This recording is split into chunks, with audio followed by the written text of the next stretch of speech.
Bapak, Ibu, dan saudara-saudari terkasih. Salam sejahtera, salam damai beserta Yesus Kristus. Marilah kita membaca, mendengarkan, dan merenungkan sejenak firman Allah. Bacaan pertama.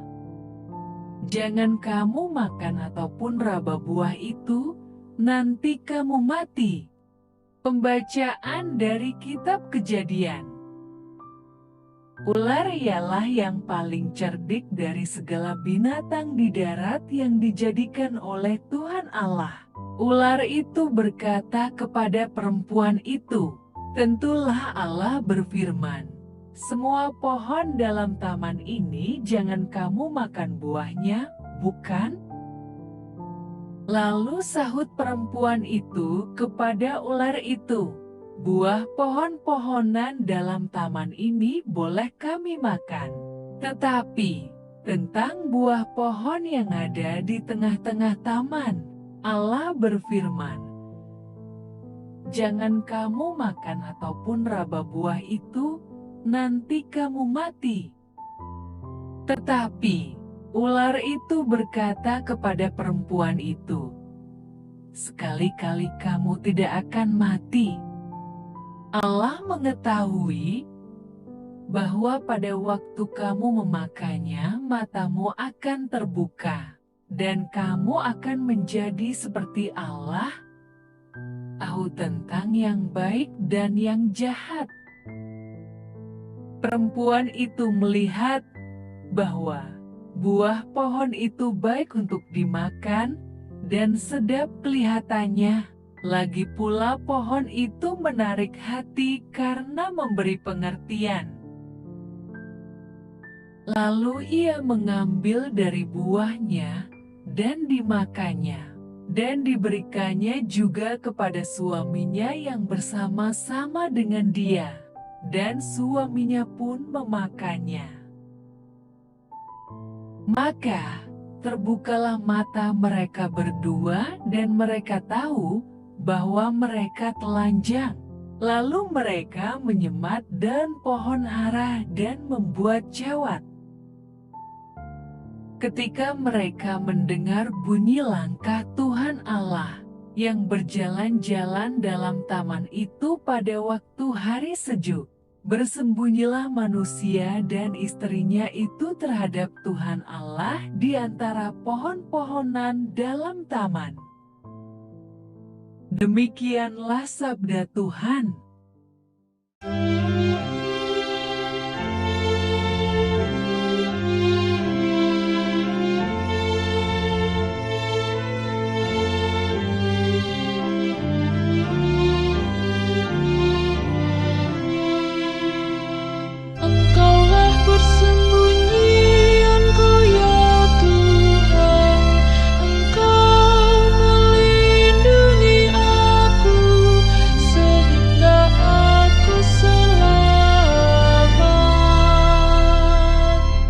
Berbahagialah orang yang pelanggarannya diampuni dan dosa-dosanya ditutupi.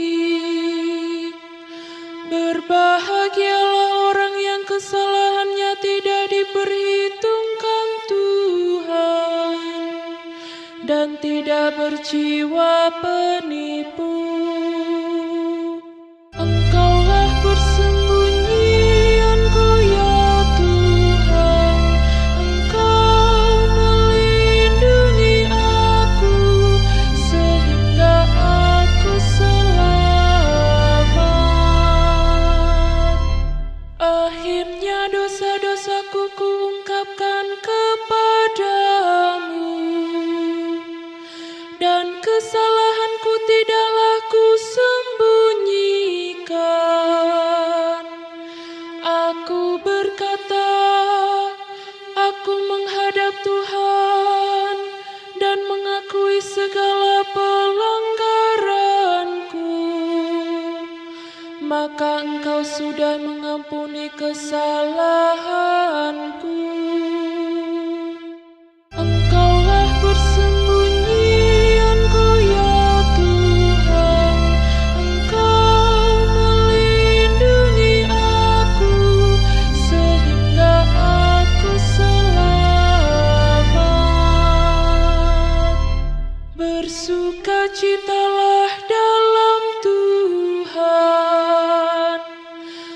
Bersorak-sorailah, hai orang-orang benar. Bersorak-sorailah, hai orang-orang jujur. Engkaulah persembunyianku ya Tuhan, Engkau melindungi aku sehingga aku selamat.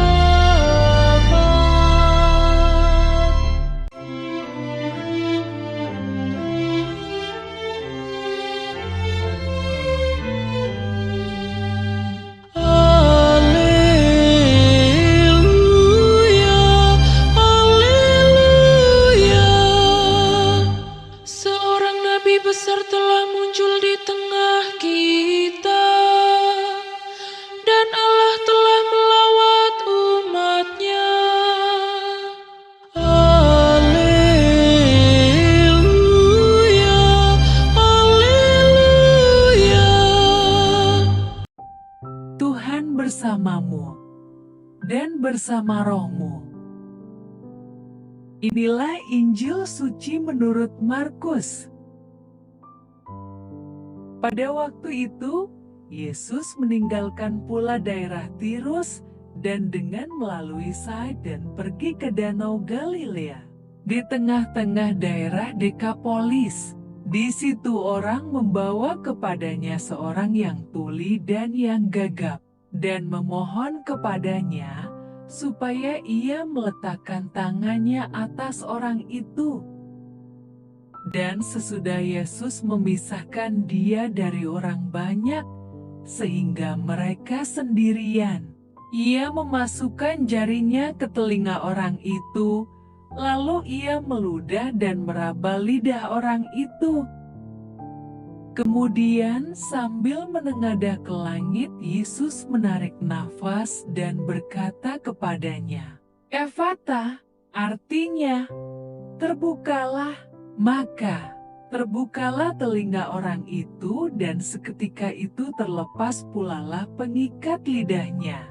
Lalu ia berkata-kata dengan baik. Yesus berpesan kepada orang-orang yang ada di situ, supaya jangan menceritakannya kepada siapapun juga. Tetapi, makin dilarangnya mereka, makin luas mereka memberitakannya. Mereka takjub dan tercengang dan berkata, "Ia menjadikan segala-galanya baik, yang tuli dijadikannya mendengar, yang bisu dijadikannya berkata-kata." Amin. Demikianlah sabda Tuhan. Terpujilah Kristus. Renungan Injil. Bapak, Ibu, dan saudara-saudari terkasih dalam Kristus Yesus, mendengar berbeda dengan mendengarkan. Apa yang kita dengar belum tentu kita mengerti. Sebaliknya, dengan mendengarkan, kita akan mengerti apa yang dikatakan orang lain. Mendengarkan bukan hanya dengan telinga, namun juga hati. Inilah yang disebut sebagai komunikasi. Komunikasi yang lancar membuat hidup lebih baik. Bapak, Ibu, dan saudara-saudari terkasih, dalam perikop ini, kita diajak melihat bagaimana keinginan mendengar, didengar, mendengarkan, ada dalam diri orang yang tuli dan gagap. Ia kesulitan berbicara karena gagap dan tidak bisa mendengar dengan baik. Dalam keadaan itu, ia sulit berkomunikasi. Keinginan orang itu untuk berpulih dan menjadikan hidup lebih baik didukung oleh banyak orang, sehingga mereka membawa orang itu pada Yesus. Yesus mendengarkan dan memahami keinginan mereka.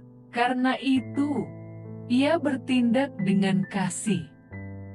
Dalam kisah ini, diceritakan cara unik yang digunakan Yesus untuk memulihkan pendengaran. Dan tutur kata orang itu, ia memisahkan dia dari orang banyak, sehingga mereka sendirian. Lalu, ia memasukkan jaringnya ke dalam telinga orang itu. Ia meludah dan meraba lidah orang itu. Kemudian, sambil menengadah ke langit, Yesus menarik nafas dan berkata kepadanya, "Ephphatha," yang artinya terbukalah. Maka terbukalah telinga orang tuli dan gagap itu. Seketika itu, terlepas pula pengikat lidahnya, lalu ia berkata-kata dengan baik. Sentuhan kasih Yesus menyingkirkan rintangan komunikasi. Semua yang melihat peristiwa itu menjadi takjub. Yesus meminta orang-orang itu tidak menceritakan apa yang dilihatnya kepada banyak orang. Namun, makin dilarangnya, makin luas mereka memberitakannya. Berita yang tersebar adalah, ia menjadikan segalanya baik. Komunikasi yang lancar membuat hidup menjadi lebih baik. Hambatan komunikasi perlu disingkirkan. Misalnya, kecurigaan atau prasangka. Pemulihan Yesus pada orang yang mengalami hambatan berkomunikasi, menyadarkan kita untuk membiasakan berkomunikasi dengan baik. Komunikasi yang baik diawali dengan kasih. Bapak, Ibu, dan saudara-saudari terkasih, tidak hanya pemulihan dalam komunikasi saja, kesulitan dalam kehidupan kita pun. Yesus akan memulihkan keadaan kita. Jangan pernah menyerah untuk selalu berkomunikasi, karena Yesus tahu apa yang kita butuhkan dalam kehidupan kita. Dengan kasih-Nya, Ia akan selalu menyertai kita setiap saat. Amin. Marilah berdoa. Allah Bapa, sumber pengharapan, Engkau telah mengikat perjanjian dengan semua orang melalui Yesus yang terurapi. Semoga kami selalu berpegang teguh pada Dia dan berkembang menjadi umat yang patuh setia. Dengan pengantaraan Yesus Kristus, Putra-Mu, Tuhan kami yang bersama Dikau, dalam persatuan Roh Kudus, hidup dan berkuasa, Allah, sepanjang segala masa. Dalam nama Bapa, Putra, dan Roh Kudus. Amin. Terima kasih sudah mendengarkan dan merenungkan firman Allah. Jangan lupa subscribe dan jangan lupa juga aktifkan loncengnya. Terima kasih, Tuhan Yesus memberkati.